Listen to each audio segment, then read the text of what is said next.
So yeah, when something as irritating as free choice in, not sexist, but gender, as they say, exists, as does nowadays, you might say, that doesn't affect me.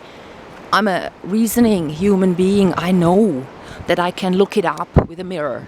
Like, also without mirror, you see what you are and what you can be, So, we all want to be like surviving, and surviving in ancient times was belonging to a group. You yourself on your own in a desert or in a jungle or in a wood like this, that one got really difficult, like to keep a fire running at all times, to do the searching for the herbs that you can eat, and then to look after the kids that you cannot have on your own. See, a family is a group already.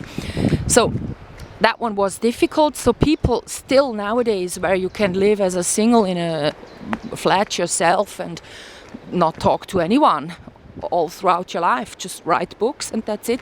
For example, you still have this urge to belong to people. So that's why this profiling with 5 clicks on Facebook works so well. So when you start Facebooking and you have liked 5 things, they offer you groups and this and that, advertisements as well, but also groups. And by that you belong to a group, and you wanna belong to a group because otherwise you might die. You have this feeling in yourself. It's not the knowledge that can free you from thinking, I'm not safe. It's just this underlying feeling that will stay. So when you go traveling the world on your own, you always want to, be with people. You look for people. You don't go looking for mountains and mountains and mountains. Like, as a human being, you want to have some other, not the significant other necessarily, but some face, that you can look at and exchange yourself. That's really something you want to do, this conversation, communication. You can do it with a dog, or limited also with a cat. But a group still gives you the feeling of being safe. So that's why on demonstrations and stuff, people on football games, people that normally behave like, human beings, go, "Wah!" and burning things as well and shouting stuff they would never say otherwise. They feel secure and kind of hide in that group as well. So we humans, we really are sort of group beings. Yeah. So Facebook isn't doing us a favor, giving us a group because they like us so much. They do it because they want to profile us. That's why we got a profile on there. So any security agency, secret service would want to know who you are.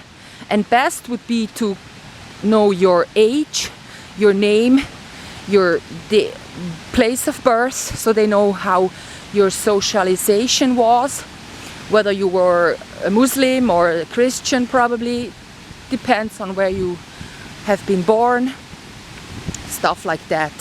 Give them a lot of information about you, and then they know, okay, you're probably rather liberal in sexual things, or you're rather this or that.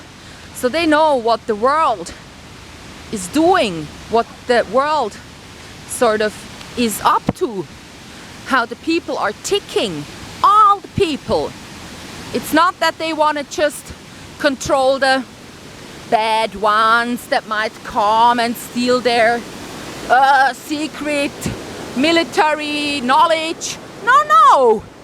It's all of us that we don't have knowledge, because a mass of people is a lot of people. And if they feel secure and do stuff against the elite, Huxley said it's a dominant minority. So the elite, they are dominant.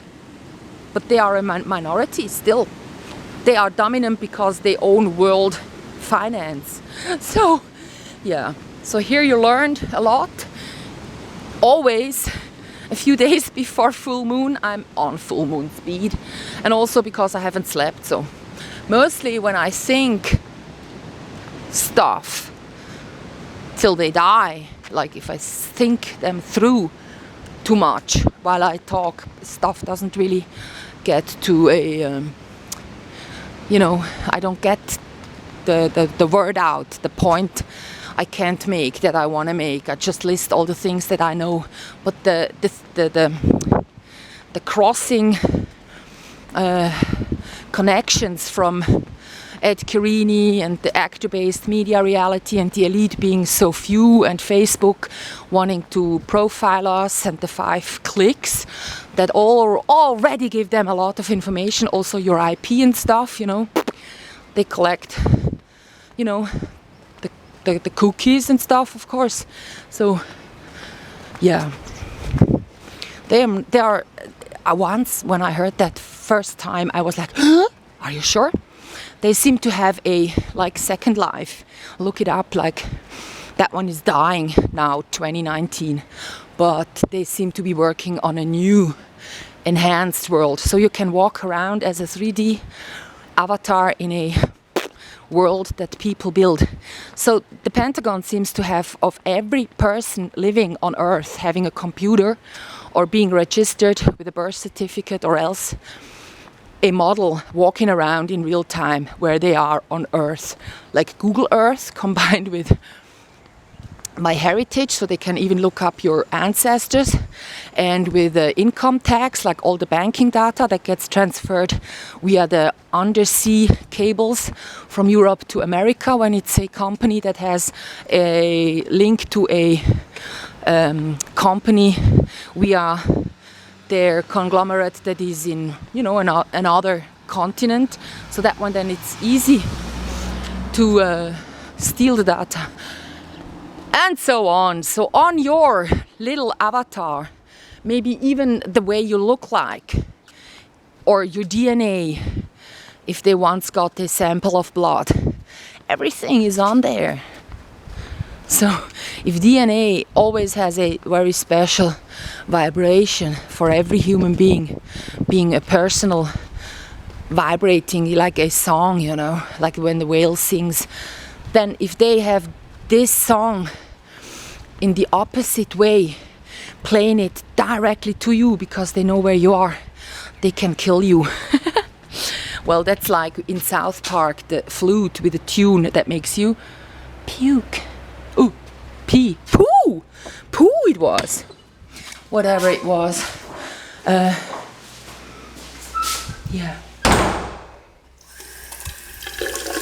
So I'm gonna get that to Esther, and I'll do some shopping as well. Ooh, ooh.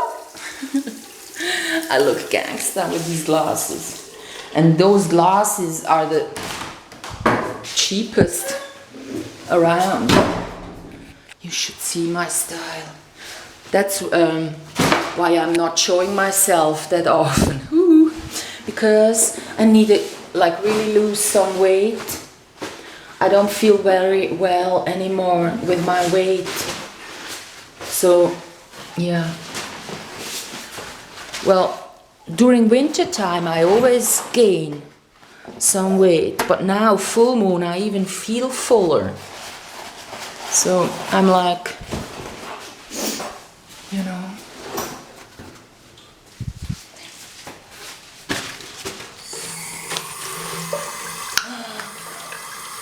I've been washing my clothes and also my oil. I've also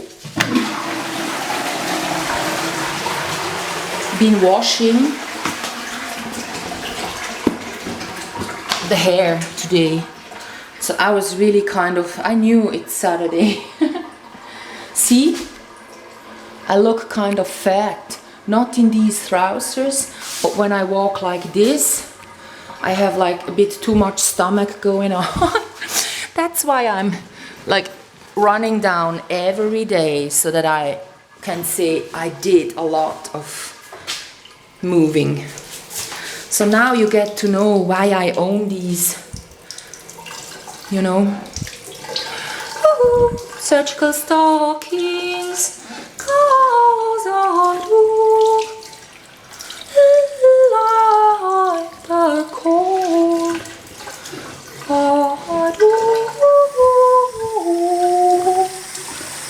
I'm in love with a cooling off.